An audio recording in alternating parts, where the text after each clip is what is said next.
One of the greatest strategic minds in history, Hannibal Barca, destroyed Rome's largest armies with few numbers, but still lost the war. This is not a story about victory. It's a story about how power rises and how it collapses. On August 2nd, 216 BC, on the plain near the village of Cannae, beside the Aufidus River in southern Italy, a battle took place that is still regarded as a benchmark of tactical genius. On that day, Rome deployed the largest army in its history, about 80,000 infantry and 6,000 to 7,000 cavalry. Command was shared by two consuls, Lucius Aemilius Paulus and Gaius Terentius Varro. Rome was confident. After previous defeats, it chose what it had always believed was right: to assemble overwhelming force a frontal battle, and crush the enemy by sheer mass. Hannibal commanded approximately 40 to 50,000 men, nearly half of the Roman number. His army was heterogeneous. Weaker Gallic and Liberian infantry stood in the center, while experienced and disciplined African infantry held the flanks. His cavalry, although smaller in numbers than Rome's, was superior in quality and mobility. Hannibal's very deployment was a trap.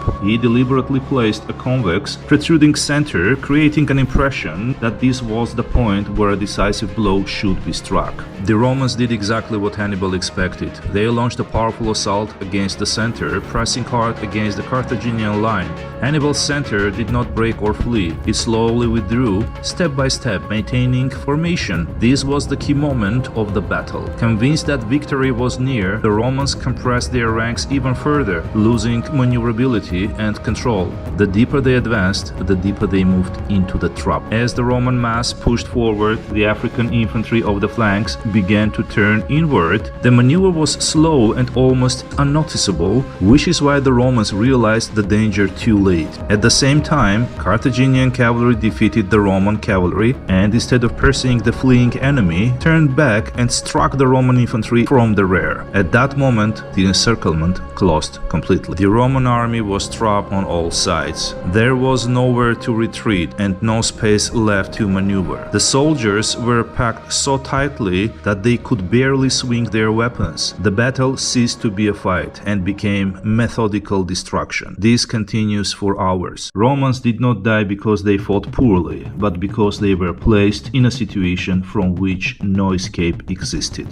The losses were catastrophic. Ancient sources estimate that 50 to 70,000 Romans were killed that day, with another 10,000 taken prisoner. Among the dead was Consul Lucius Aemilius Paulus and dozens of senators. For Rome, this was not merely a defeat. It was a shock comparable to a national catastrophe. Hannibal's losses amounted to roughly 6,000 to 8,000 men, mostly in the center that had fulfilled its purpose. Tactically, it was an absolute victory.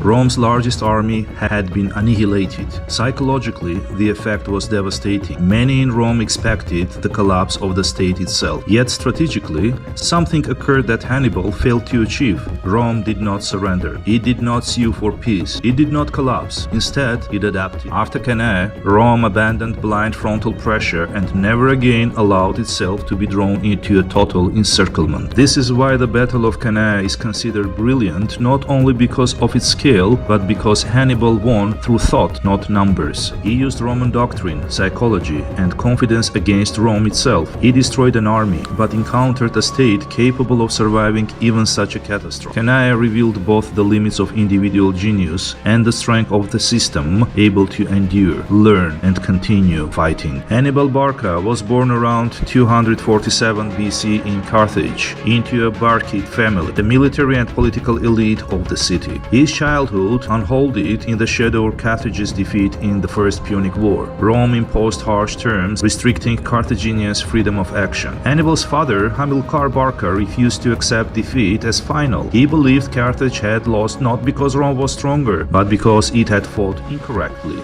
After the death of his father, Hamilcar, and his uncle, Hasdrubal, power in Iberia passed to Hannibal. In 221 BC, at around 26 years old, he was proclaimed commander by the army itself. He subdued Iberian tribes, built a hardened force, and deliberately escalated tensions with Rome by attacking Saguntum, a Roman ally. War became inevitable. In 218 BC, Hannibal shocked the ancient world by leading his army across the Alps. The crossing cost thousands of lives but achieved strategic surprise. Victories followed: the Trebia, Lake Trasimene, and finally Cannae. Yet after Cannae, Rome refused decisive battle and adopted a war of attrition. Hannibal remained in Italy for over 15 years, increasingly isolated and short of resources. Rome shifted the war to Spain and then to Africa.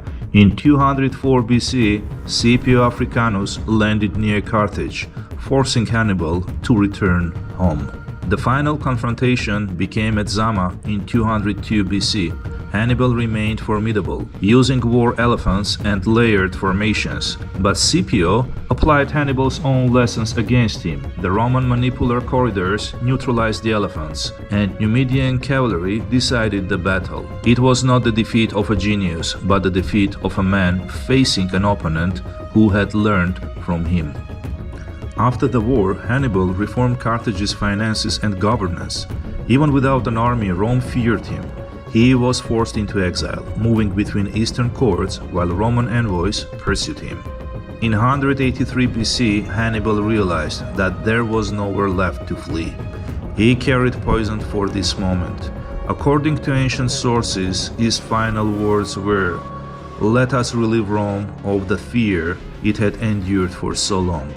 He died not defeated on the battlefield, but as a man Rome feared until the end.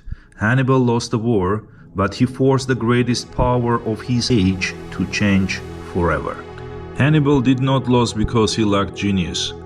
He did not lose because he lacked victories. He lost because power, once gained, must be turned into outcomes, not repeated success.